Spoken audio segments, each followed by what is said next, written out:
5 years ago, Frank Zappa was a rock star who was known for the outrageous. Since then, he has become somewhat of a renaissance man, although he'd probably decry the label.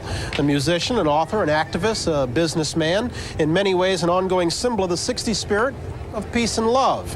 He's also been a force for change of late in Eastern Europe. And Frank, good morning. How you doing? Nice to meet you. Hey, how would you describe yourself, what you do these days? I'm a guy who does a bunch of stuff, not necessarily connected with music. Yeah. Do you dislike the label of Renaissance man? It really sounds like media talk. Really? Yeah. But you are involved in all those things I talked about. That's true. But, to stick a label on it like that makes it sound, ooh. Okay, let's walk down them. Starting with the last one first. A force for change in Eastern Europe. In what fashion? I mean, is it true that for a long time listening to Zappa was illegal in Eastern Europe? Well, in Czechoslovakia, for 20 years, they've been smuggling my records in and translating the lyrics into Czech. And people were arrested and beaten by the secret police for owning the albums. Yeah. And same thing was true with the secret police in East Germany. Uh-huh. What's your relationship now with the Czechoslovakian government? Much has been written of it. I mean, I even saw in one magazine where you're an emissary of culture.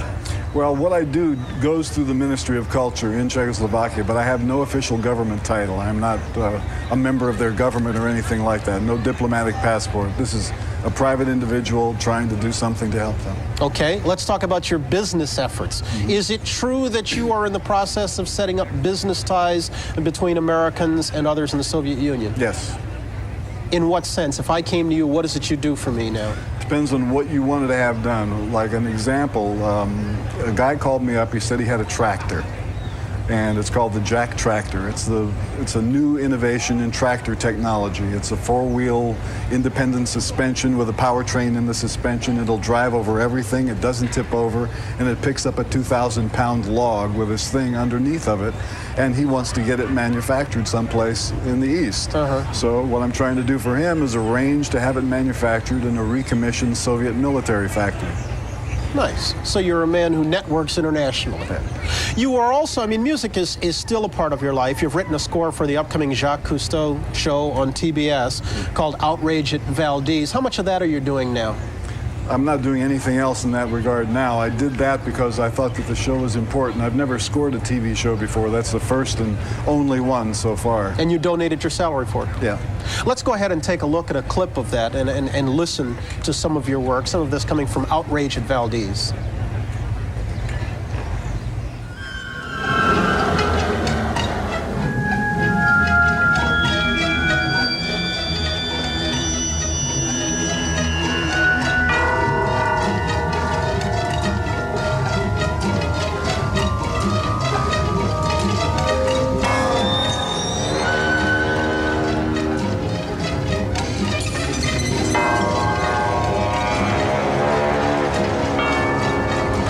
Frank Zappa, how central is music to your life these days? Is it as important as it used to be?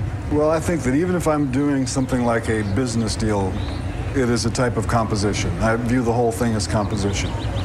You have always been politically active. You've always been an activist. Why have you never run for office?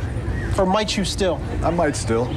I've thought about it. The problem with running for office is I don't like the platform of either of the parties. And anytime that there's been an attempt in the U.S. to create a third party, it's been a disaster. So the only way that I could imagine to run would be connected with no party whatsoever and just say, look, if you want me for a job, I'll, okay. But I'm neither one of those guys. But you're ready for an appointment, in other words.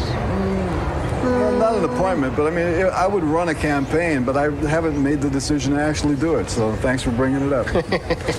Frank, take care of yourself. Okay, thanks, Brian. I appreciate it. We're going to come back in just a moment. Deborah's back with a look at the distaff side of California's gubernatorial race right after this.